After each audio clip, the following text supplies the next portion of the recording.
we all know all good things come to an end. Some come sooner and some just slowly fade away. And as we all know, it's probably better to burn out than to fade away. So in this video, we'll talk about how Instagram might run themselves into the ground with some interesting parallels with other failed social media platforms. We talk about why this whole thing might be actually unstoppable as of right now, and also why it actually might not in this case.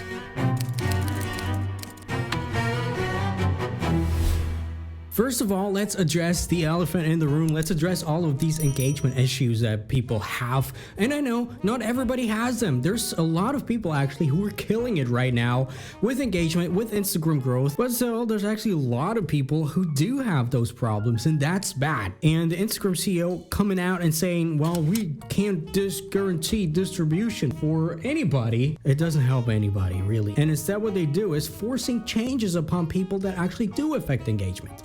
Like taking away the recent hashtag feature because of the election. Yes, I know it's kind of a heated topic. You can't really have a civil discussion about this thing anymore. But with Instagram trying to play thought police and indirectly saying, yes, we do have the power to change the world and potentially changing the election because of our tiny feature, the recent hashtags, while then not being able to actually guarantee that every one of somebody's followers actually is able to see their content, just tells me that there's something massively wrong with the platform. Also, there's a tiny bit of a difference between them saying, well, we just turn off the feature the week before the election, and then almost a month later, they still haven't turned it on because hell knows why. Just because they can, just because they think they're the moral superpower. I'm getting heated here, my friends. Who do you really think, what do you really think you are, Instagram? If you can't handle getting our content seen by our own followers, the people that actually hit the follow button on our own accounts, what can you handle? Certainly the ads that come every other post, every other story. And I don't know if you remember this. You're probably too young to actually remember this. Hint, I'm actually way older than you might think, but about 15 years ago, Walmart tried their own at a social media platform called The Hub. And why did this whole thing fail? Mainly because of the lack of engagement and because there were so many ads and these kinds of pre-influencer ads of people trying to sell them their own Walmart Pro, And yes, it's been 15 years and the world's changing faster than ever. But then again, is it really? Do the core principles of why things work and don't work actually change that much? Now, while this example is actually just a small dent in there, they actually do have bigger problems to fry. Bigger fish to fry. Let's just say bigger problems to deal with.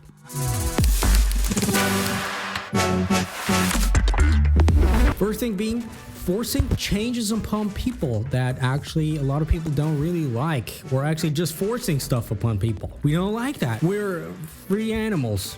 People, well, you know what I mean. For example, do you remember this thing called Google Plus that failed miserably from Google just because they tried to force it upon actually the YouTube users? You had to sign up for Google Plus in order to make YouTube comments all of a sudden. The world went crazy. They tried to make it work for years, but it didn't actually, and then they kind of reverted it back to the way things were, kind of. But just one example of social media platforms failing because they tried to force major changes upon people. And actually, one person asked Mosseri, Instagram CEO Mosseri, about this whole thing about forcing people to change or something in one of his Q&As. And he actually said, yeah, we do have actually a lot of data that suggests us this is the way to go. Lots of people love this. Lots of people want to use this feature. So it's a no-brainer for us. I'm just paraphrasing here. But basically, he said the whole data speaks for itself. Now, I'm a big fan of data, obviously. You do need data to operate a business. Without raw data, you can't really do anything. Also, in terms of growing your social media, there's some videos all around. But what a lot of people actually tend to forget is that you need way more than just raw data to operate things and run things, especially if it's about a social media platform, which is all about being social and, just being social. You can't put data on social interactions, for example. Not really. There's some part missing. And I think this is what happens right here. Let me try to illustrate that for you. Now, let's just say this is the whole user base of Instagram. And let me just pull this over right here. And these are actually the people who do use shopping, who do, who actively use the shopping feature. Now, with the pandemic and with things that are changing naturally, maybe, obviously it changed, but let's just assume, you know, there's been more people using this whole thing. Let's just assume it's plus 100% of people using that. So as a raw standpoint of raw data, you'd be like, wow, that's a plus 100%. This is amazing.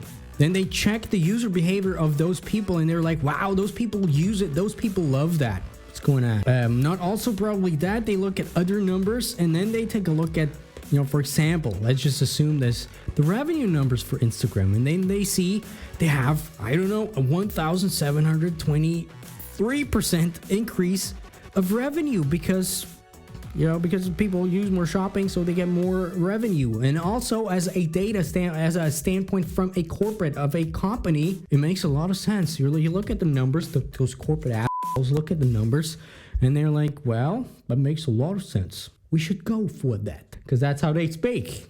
And I just have to tell you how it is. But there's something that's missing, which is, you know, the whole user base, the whole life of the platform, which is more than just raw data. Because then a lot of people think about it, well, actually it's about making money. I can make so much money on Instagram, which is true. But then a lot of creators actually, they're like, well, I should maybe go into this whole shopping thing as well, because obviously it's great to make money. Obviously it's awesome to, you know, have something that helps me get around, especially, you know, with the pandemic outside and, you know, people losing their jobs and stuff like this. So a lot of those creators start to focus on, you know, getting their shops up and setting up shops and focusing more on shoppable content, on making money and actually selling things. And what will happen then after some time is, as the shift, or as a big part of the whole platform is shifting, it stops being what it initially stood for. An app to share your life, an app to share personal moments, an app to share something that you can relate to. And all of a sudden, it's just some platform where people just try to sell you some stuff on their shops or stuff, or other products. And with the influencers that I hate so much, most of them, we're gonna make a video about that soon. This whole thing starts shifting from this community of sharing moments to actually a sales-based community of sharing things to buy. And even though probably a lot of people might go into this whole stream and the raw data might suggest it, the essence, the vision that they originally stood for starts to fade away, slowly fade away, which also shows in the engagement metrics, for example. And just if you look at the numbers and the raw data, it's a no-brainer, obviously. You know, people love that. People love to have a shop and do all of these other things that we force upon them. But, you know, in real life, it's a little bit different. And sometimes it's just a little bit more than those raw data points. And the whole platform starts to have somewhat of a corporate feeling to it. Let's compare this whole thing to the love of my life, Myspace, actually. You know, I still log into Myspace every once in a while. I have another video coming up with my 15-year-old Myspace self, if you know who that is, pretty soon, so stay tuned on that. I see a data, see a job is what it made me. But if you remember Myspace, if you remember Tom, our first friend, internet friend, Myspace actually did not fail because Facebook came along and Facebook took away their share, what a lot of people believe. It actually failed for multiple reasons, but first thing actually being is that a big corporation bought them out. News Corp bought them out. And obviously, you know, they just looked at the numbers and kind of the same thing happened to Instagram. Well, wasn't there something kind of similar? Oh yeah, Facebook actually bought them out. But that's not all. If you take a look at the history of Myspace, at one point the founders, Tom and the other guy, you know, even though they were bought out, they were still part of the Myspace team, you know, driving their vision forward. But at one point, the corporate they were like, well, now you have to report to us. Now you have to, you know, make decisions and do actually what we kind of tell you, and kind of juggled that between. And they were actually hindered with their creative vision and the whole vision for their brand. What happened afterwards is the original Myspace founders actually left, and then it started going downhill. And if you compare that, just this story to what happened to our beloved Instagram, very, very, very similar, has a very similar ring to it. What happened afterwards with MySpace was obviously it lost its appeal. You know, it became cluttered with all those music things and just the website in general, and just too many features that nobody really knew what they were. Kind of like Instagram right now, with them trying to become the social media hub, with the guides, with the lives, with the IGTV, with the shop, and with just all of those things coming in at once, making some sort of sensory overload to its users. Maybe we're gonna talk about why not maybe. You know, different features, all of those different features which sound so amazingly good on paper, kind of like Vero. If you remember Vero. Anybody remember Vero? That used to be an app about 3 years, maybe it still is an app. We should take a look. But about 3 years ago, they started this kind of like as an Instagram competitor, and they actually were in some sort of an upwind because they had some influencers over, they bought out some people, and they had all of those different functionalities built into them. You know, recommending books and kind of like a mini blog, kind of like the guides and just stuff like this. It did not really work because, in my opinion, because it was way too cluttered, it was way too complicated. And Instagram won because it had one thing in focus: sharing your moments, sharing your photos and videos.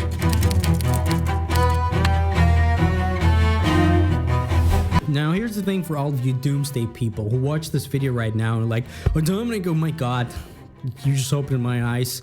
It will fail. It's so bad. Everything is just shitty. We should just go away and just whatever. No, it's obviously not that way. I just tried to help you understand that it could be that Instagram will cease to exist at some point because of those things. But just because there's actually so many similarities between different social media platforms who kind of went through the same stages before they ceased and disappeared from our radars. Maybe it's not the case for Instagram, honestly, because first of all, the world does change. You can't just take it as it is and just take one example from 15 years ago or from 10 years ago to what it is right now, especially in the internet world. Second of all, maybe people change. Sometimes people actually do change, and maybe Instagram actually has the leverage to pull this whole thing off. Who knows? Right now, I still see about a 50% of that actually happening, and actually Instagram becoming this big social media hub and getting some sort of upwind again after these kind of challenging times in the past. Maybe that's needed. Maybe the world needs that, and maybe Instagram's here to do that. Time will tell. We're gonna see about that. Of course, you're gonna see yourself. You know, if that happens, if it disappears, just like I'm gonna do right now. I'm gonna disappear. Bye, my friends. Thanks for watching.